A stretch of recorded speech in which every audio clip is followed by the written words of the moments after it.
But, YouTube just changed their shorts from 58 seconds to 3 minutes. So you can do longer shorts now. Those are called pants. Today on Taco Chats and Laugh Attacks, we're breaking down the chaos of social media algorithms, how they decide what you see, what you don't, and why getting noticed feels like a guessing game. So let's grab life by the taco and dive in. So the last time we sat down, talked, we did talk about sort of the algorithm stuff and seeing all the videos on how you do things and all that kind of thing. And one of the things that I did, I don't know if you noticed any of it, some of them I would do like the puppet thing, or some of it would be me, and I did all the crazy edits. And what I did was I would go through and watch different YouTube videos on trends with videos, like editing trends and things like that. And I would listen to everything they said and talk about, they would talk about the timing for putting it out and how to do all these different pieces to it. And so I would copy that to the T, and then I'd create the video and I'd do it, and I would put it on Instagram, TikTok, Facebook. I did some on LinkedIn to see what it would do. I then took the same video. So there's one I did on the ADHD Symphony, Which I loved. Oh, thanks. And that was a lot of fun to make. Like I really liked making that one. I could tell. Right. And it was because you turned me on to that Archive.org. Yeah, which I think is down right now. There's had some kind of hack thing to it or whatever. And it's down. So you can't. So that was finding old, copyright free videos to incorporate. I was just like, this is so fun. Yeah, that's an awesome resource. Right? Yeah. So I created that video and I put it on all those different platforms and just kind of let it sit, see what it did. We were talking about that creative flow. That was where it went from a creative flow to a problem solve. Mm-hmm. And I have this suspicion that once you set one of these things to a business, that they threshold your stuff until you start advertising. And the second you start advertising, they don't share your stuff until they can get you to do more advertising. Wow. Right. So you'll never stop paying. You'll never stop. I mean, that's the way they make their money. So they can then, right. So there's the natural content creators that create stuff and they just naturally get picked up for whatever reason. Mm-hmm. And then there's the people that are running their business that's where they're trying to get the attention in the attention economy. And so these platforms know that it's like gambling, right? It becomes this thing where you go, okay, I'm going to spend $50 to advertise this video. I get 2,000 views. Oh, awesome. And the second that amount's done, crickets, you get nothing. And it's crazy. And where I saw this the most, because this is what I experienced. I saw this with all but LinkedIn. I put it on Instagram, no views. Put it on TikTok, got a couple of views. Promoted it on TikTok. I got 35,000 views or something like that, something ridiculous. But what's funny about that is that the number of views that I saw are not the number of views you see on the video. It's weird. I don't know why that is. But the second that it stopped promoting, literally up to the very minute, 100 people saw it, 100 people saw it. The second that money ran out, nobody saw it. You think people are even seeing it? Do you think it's just them punching in numbers? Oh, he spent money. Let's give him some. Yeah. Let's push it to whoever. And that's the thing that's so interesting about that, because we think about that in terms of the behavior. It's interesting because I'm doing that intentionally, and I'm also checking in with myself. There are plenty of times where I was getting pissed because I was the world needs to burn because the internet. Yeah. Right. I'm still running a business and I'm trying to get people to come in and I'm fighting all these other pieces to it. I'm thinking about it in terms of people that are relying on this in a way that feeds their family. Yeah. And how incredibly painful that must be to be trying to create content so you can get people in your shop or to get people to buy your product or whatever. And it's that whole, I've got to do all these different things and hope that something's going to happen. And then on the other side of that, you have all these people that are making money or doing content creation on how to create content. And so you get caught in this. Are there videos about how to advertise and make the most of your advertising? Or is that not being promoted? Is it being hidden? If maybe there are videos that explain, hey, this is a joke. This doesn't work. How do you find that information if they're the gatekeepers of the information? Well, no, you make a good point. I know we don't like talking about politics, and that's fine. But that brings up another thought that I had. So after I did all that, I was like, okay, this was great. I learned a lot because I was doing it with intention to really think about it in terms of like how it made me feel, which it made me feel like shit. I mean, I loved making the video. Those were fun to do. And I was like, oh, I could do this. And I was thinking of all these different things. And I was like, okay, I don't have a lot of time to do all that because I've got other things going on, right? So, I had to go back to problem solving. That creative flow to create something and be proud of it and to share it and be like, this is, not only is it funny, is it fun to look at, it's also informative. Yeah. And then you put that out there and it's like, nobody wants to see it. Well, because you're not playing the game. Because I'm not playing the game. Yeah. And the game is, you got to just keep creating content. You got to keep creating content, or the new change is, oh, they just want talking heads. They just want people, this is the new trend that I keep seeing on YouTube now is that the way to get people to watch your video is not to do all the edits, to just put yourself on camera and just talk for 30 minutes. So now you see all these people putting these videos out where they're just talking for 30 minutes. So like I follow people camp, like ASMR camping videos. Oh yeah. And those are that's like crack cocaine. Woodworking videos and videos on how to make videos. Okay. So, but the first two or maybe all three, are you watching raw, uncut, no editing, just straight up like camping? Like I've seen some of the camping ASMR ones where are just like, it's just a wide shot and somebody's making a fire, like trying to I like the chop edited wood. ones. Mainly because I like the ones that are like in China or Japan or whatever, and they're like eating these weird food. It's like, I wouldn't think about going camping and bringing like frozen squid. That's just not something I would think of would be a great camp food. And so that's sort of that weird kind of thing with that. Those and car videos. I love car videos where they're like rebuilding or fixing a car or whichever, or here's the car they're selling or whichever it is. Those are like my go-tos. Because of the videos I watch on how to create videos or what makes a good video, I start seeing these other places doing those things. So I can recognize you're doing what these people are saying you need to do to get more views. Yeah. And so because I see that, I then go onto those videos and I comment on it and tell them how great I think their video is. I really like that you didn't do a bunch of weird edits and you just just told me like it is. Thanks a lot. Right? Yeah. And it's that I'm manipulating that. Right? I'm totally manipulating. Yeah. I'm not, but it's this sort of like, it's really kind of the vicious cycle. Yeah. It's this whole thing. And what's funny is when I see those videos where it's like they're doing that, where they're just on the camera and it's like, and I look at the time, like I'll go see it. And if after the first minute, they're still like John and not getting to the point of what it is, I look at how long it is. And if it's like 30 minutes, I scroll farther back to see what they say at the end. And I'm like, okay, I'm done. I'm out. Yeah. Right. Yeah. And that was a real interesting process, thinking about that and thinking about what we're doing here. Yeah. And that I have fought the urge to go watch and listen to things about how to make podcasts because I just don't care. I really don't. No. Right? We're not trying to fit a mold. No. No. And it's so funny because even like as we're saying this, I shit you not, you will get videos. You will go see videos pop up now on how to create a podcast. Yeah. Without a doubt, because everything's listening. Yeah. Right? No, we're going to get real precise ones. How to make a podcast and not really care about it. Without pants on. Yes. Which is weird. Sorry, jumping back to the raw uncut stuff. Isn't that odd that we're in this TikTok world where everything is so short and chopped up? And then you got one other platform saying, oh, this is the way to do it. Yeah. It's just a weird, it's almost like they're just trying things out. But YouTube just changed their shorts from 58 seconds to 3 minutes. Okay. So you can do longer shorts now. Those are called pants. Those are pants. Yeah. So it's like they're competing with each other in that sort of deal, which I think is kind of strange. But I also wonder if the reason why they're pushing people to do these, like there's this trend of pushing people to do these longer videos is so that people gravitate to the shorts. Because they get more content to make shorts. Yeah. Okay. Yeah. Wow. Dude, that's the algorithm. That's how that shit works, where it's like we're constantly in question. We never know what to do, the expectations, and that we're putting expectations on something with absolutely no basis on why we should have that expectation.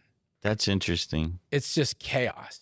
there's a service, there's an AI website. It's called Opus. But you basically do they sponsor us? No, not yet. Okay. And they probably won't. Oh, but okay. All right, well, whatever. Well, maybe we'll run this through Opus and see what they say. That would be good, yeah. But so what they'll do is they use AI to transcribe your entire video. And then they basically go and say, they're like, oh, these keywords, you talked about this one thing. And they'll go and it'll go and chop that one piece out, that 1 minute or that 58 seconds or whatever it is. If it knows that there's two people on camera, it'll put the one guy on the top and one guy on the bottom. It does all this stuff. And now that's one layer of it. Then it's going and saying, oh, you mentioned the Atari 2600 3 times over the hour, but they didn't have anything to do with each other. It'll find a way to make it cohesive because it's using AI. CapCut, like I remember you were telling me, and it has all these extra things where it can just it'll just show stock footage or make stock footage for you. And like you have no idea where that stock footage is coming from. Yeah. I mean, I've done it. I've done a voiceover for like 30 seconds and said, make me a stock, like did the AI thing. And it's got all this stock footage and it doesn't always necessarily, which is kind of funny, but it's like it's coming out of nowhere. Yeah. So yeah, that's the weird part, because I feel like what people are doing with these podcasts is just like, let's just talk about a bunch of stuff and then let something like Opus figure out what are the most interesting parts. I kind of feel like, my cousin and I tried our best not to read into that, but we'll go and let's say, all right, we just did a 2-hour-long podcast. Let's throw it in there and see what it does. And it'll tell you the top 5, clips right away. And you're like, oh, these subjects do really well. We should do more of that. So it's like, we're being manipulated all the way through. Absolutely. Especially if you're letting AI get involved with how to say or show anything. Like it's pretty interesting. There's an aspect to AI that we don't necessarily think about. Well, at least I didn't necessarily think about until I started reading about it more. In qualitative research, there's a thing called coding, where we might have a transcript and we go through and we code. We look at each, whatever the person is saying, and we're looking for themes or specific, things that they talked about. It codes it. Very powerful. And it's how they create theories. Basically, when we interview a bunch of people, we code all these interviews, we find these similarities, we get it down, and then all of a sudden you've got this, like, here's the common themes. Yeah. And then you build that into a framework, and then that builds into a theory. There's qualitative research 101. Right. And so now AI is helpful with that, because you can have it go and analyze it and start you on sort of these codes. Problem is that with AI is a learning engine. The stuff we give it and the stuff we say thumbs up to, it's learning from that. And so what happens is, as it builds and builds and builds, it's then taking what's being built and giving it to other people. So then what you're getting is that manipulated sort of, we have what we come up with.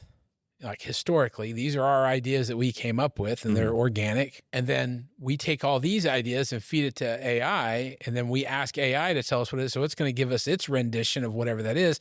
And then that keeps happening.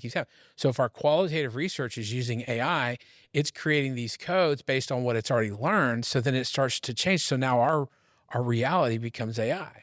And what we're getting is now the learned environment that it's kind of come up with. Here's where the creepy part of it is.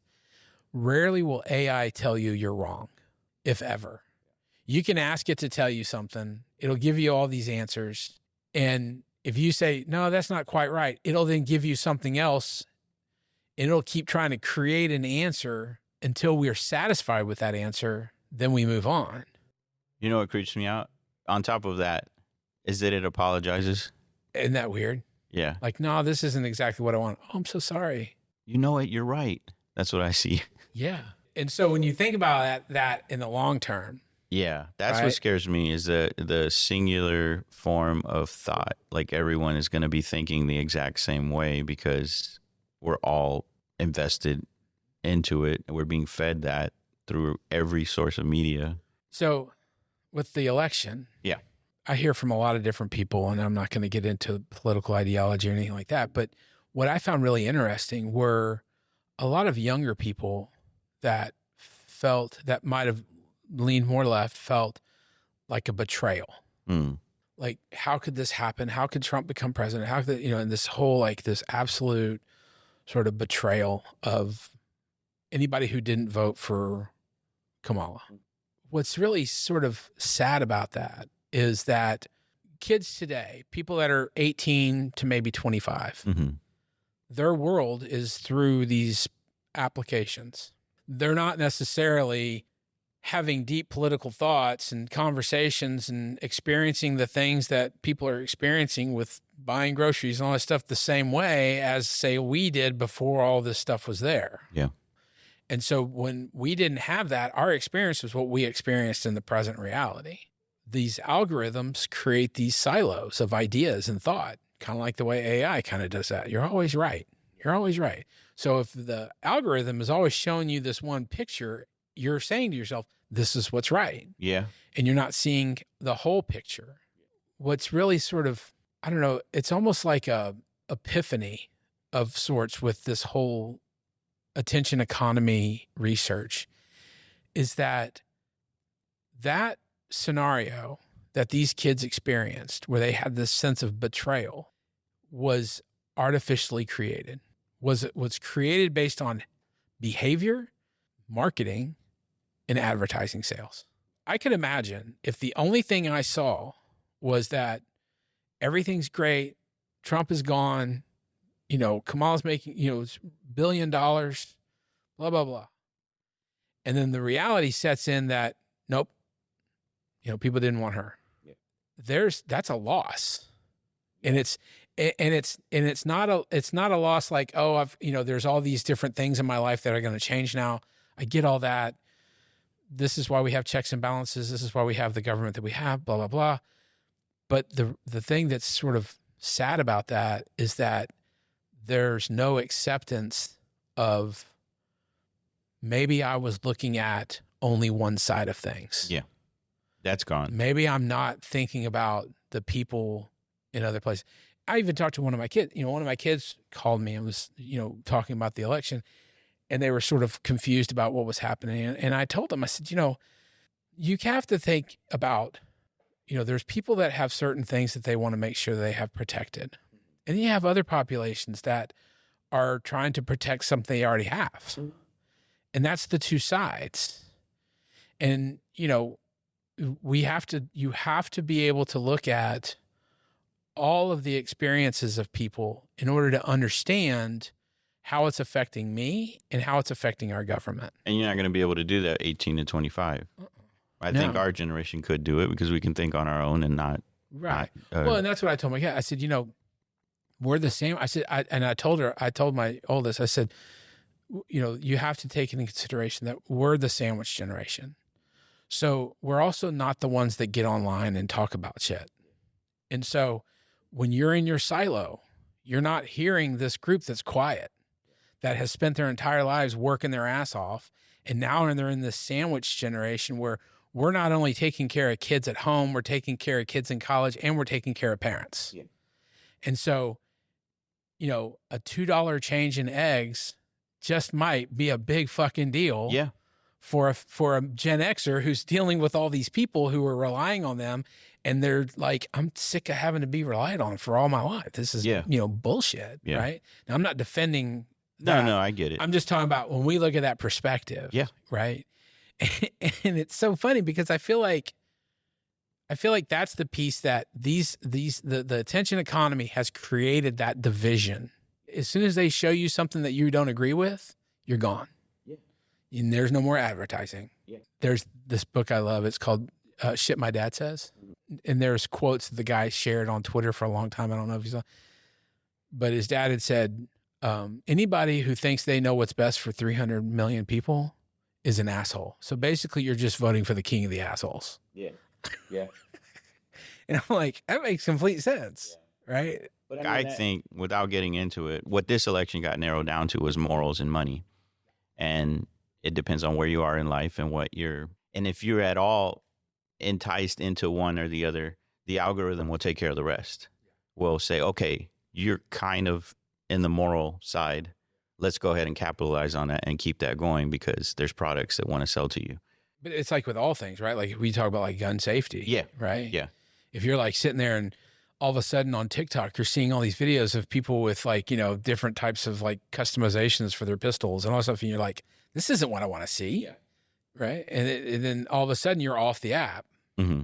Right. That's the thing with this, the response of this election is it's so incredibly telling of our society. And even to the point where we see like, the news and how these different, elected officials, how they respond and react and the shit they say. And it's like, this is all part of it. Even the anchors and the reporters it's and just everybody. Bananas. Yeah. It's just bananas. That's wild. It's sad too, because that's the environment that these kids are growing up in. I don't even know how to say, you need to go look at both sides. You need to go listen to all of it. You don't have to agree with it, but you got to at least know what's going on.